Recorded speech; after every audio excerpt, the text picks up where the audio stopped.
Alright, so I wanted to make a video about the basic terminology of riprap. Mainly as a tool. I'm starting to sell this model now, and I want to include something along with the model that gives the person that's buying it something to have to understand it a little bit better. Also, I wanted just to bring the general public up to speed on things like this, because anytime I show the magical 3D printer to somebody, they're like, "What? It exists?" And it's so funny because we tend to think that we live in a very high technology field in an area. It might be a small town, but when you introduce something that hasn't been seen in a small town, the shock and awe value is just amazing. So trust me when I say this is a life upgrade. Alright, now I'm an instructor, so I like to basically walk through things at a very, very elementary level, and just, for those people that get bored, fast forward. So, axes. Axes are pretty important. First off, just know this is your y-axis.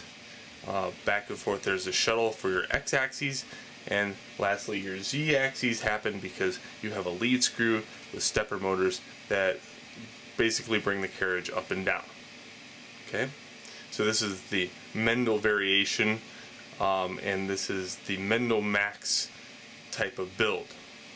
Okay, and we say that because it originated from some kind of build, and then it got augmented, and that's what we do: is we augment things, we tweak them, we make them better, and then it keeps going on and on and on until we get a very nice build, or we go on to another build. So far I'm really happy with this. It's a very sturdy build. So what drives the axes are stepper motors. So stepper motors right here, these are 68-ounce stepper motors, and what's going to happen is there's 1.8 stepper motors and 0.9 stepper motors. I prefer the 1.8 for ripraps, mainly because the true resolution comes with this rod. So this is a 6mm rod, and what happens is between the 1.8 and the 6mm rod, you have 3,200 rotations per millimeter. Okay, so that's a lot of rotations. And if you had 0.9, it'd be 6,400 rotations per millimeter.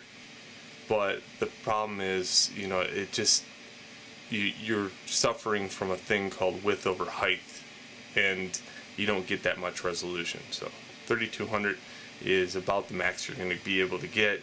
And if you wanted to go fine rod or fine 6mm later on down the road, I would try to experiment with that. Okay, so what drives the whole unit is a microcontroller. So we're going to tip this unit up and kind of look under the hood.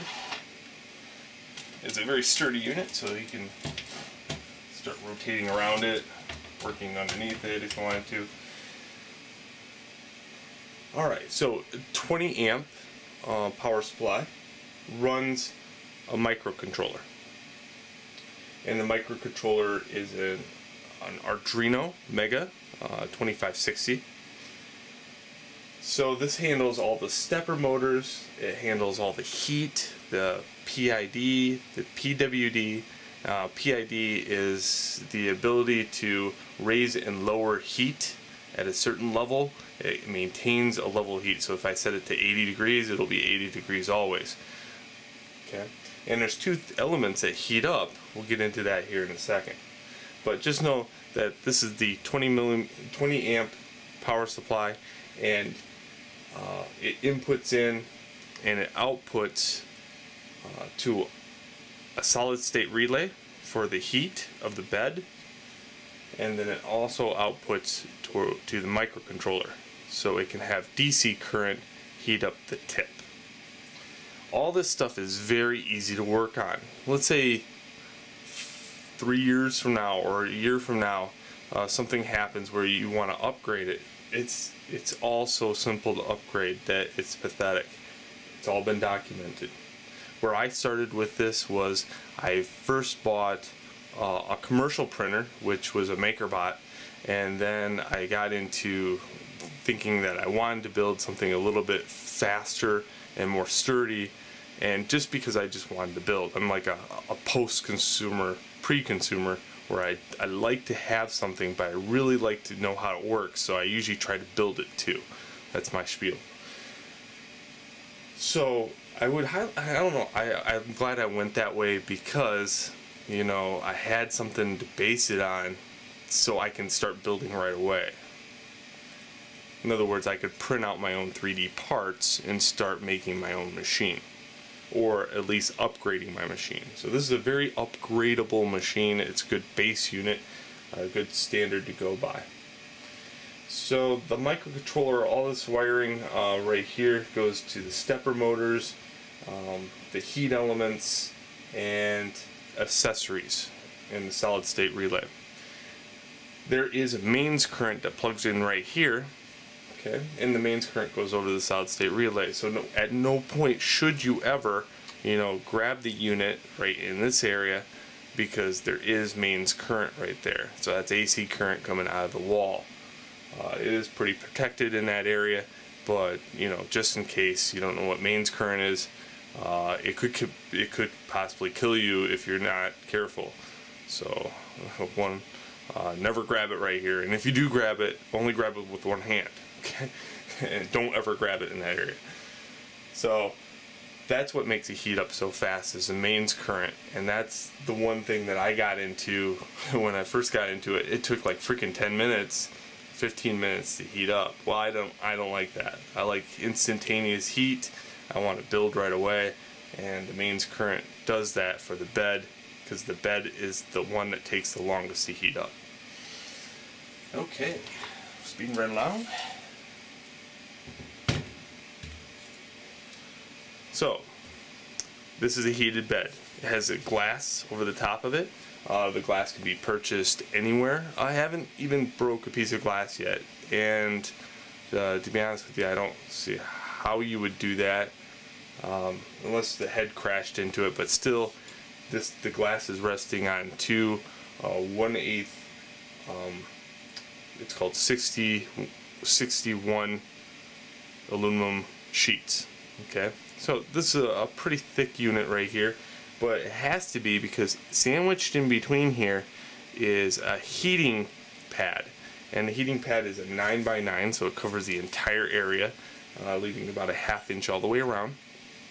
That means it will heat from corner to corner very quickly, very efficiently. What runs that is your mains current. Okay. Now, you can clean the glass. I usually use sandpaper. Every once in a while I'll just sand it off real quick and then build another piece. I use, it's funny, hairspray as an agent. So I'll spray this before I heat it up. I'll start printing, and then when it cools down, I just go like that, and the part falls right off. It's amazing. I know it sounds hillbilly-like, but hairspray works good. Any brand hairspray. And then when you're done, you could sand the glass off and continue on with the build. You generally have to sand it every 3 or 4 builds. Okay.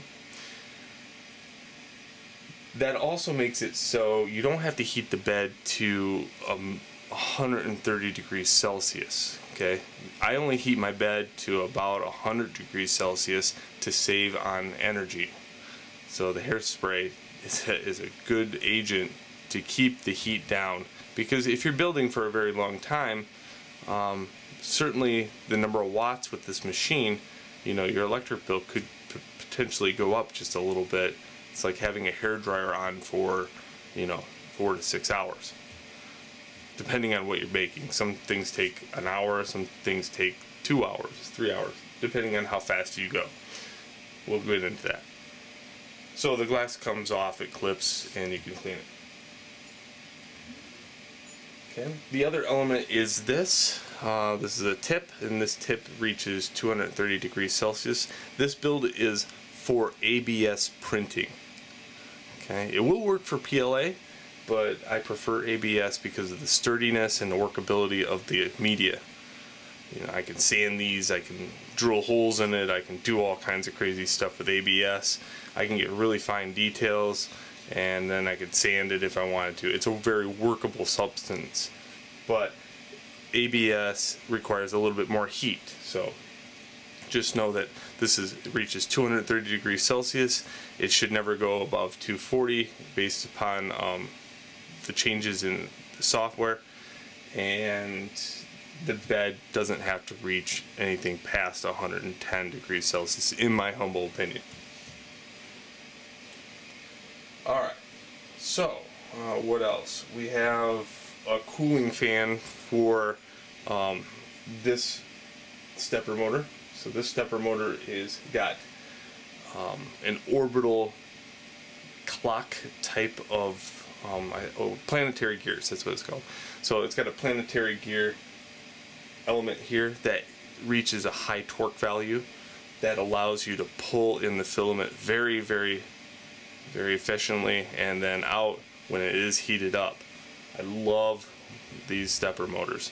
The problem with them is they get hot from time to time.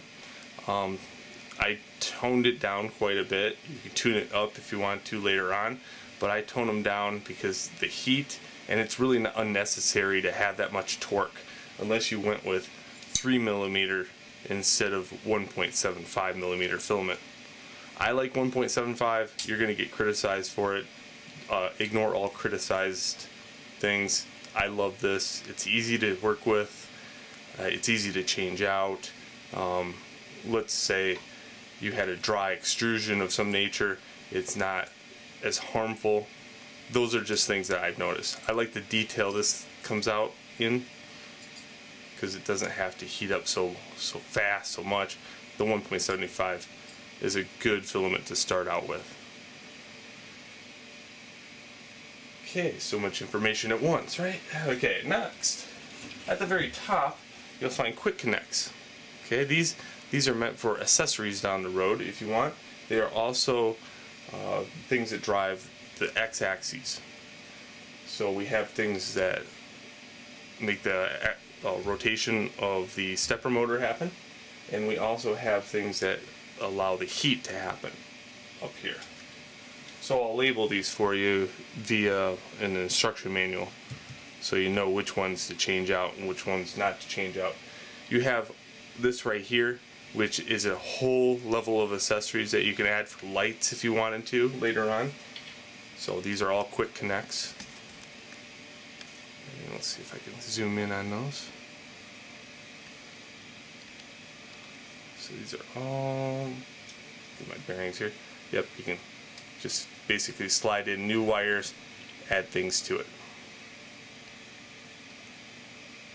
It also allows you to change out, let's say you want to print a different head, you could.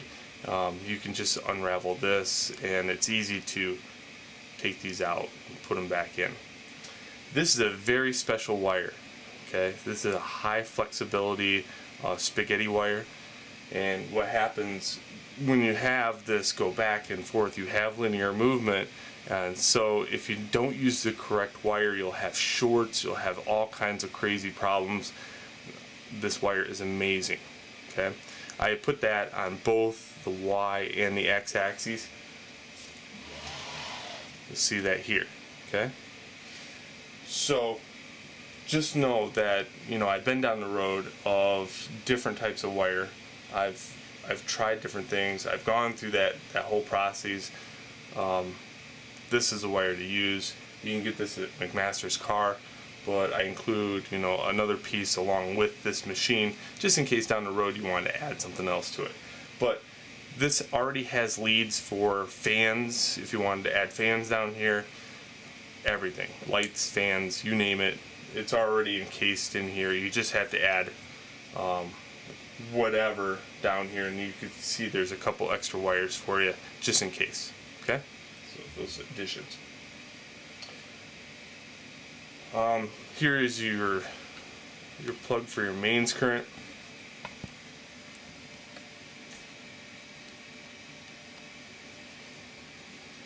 Okay, and you can run a wire through here for your USB if you wanted to. I like running it underneath, but it does have the possibility later on if you wanted to add a USB to it this way.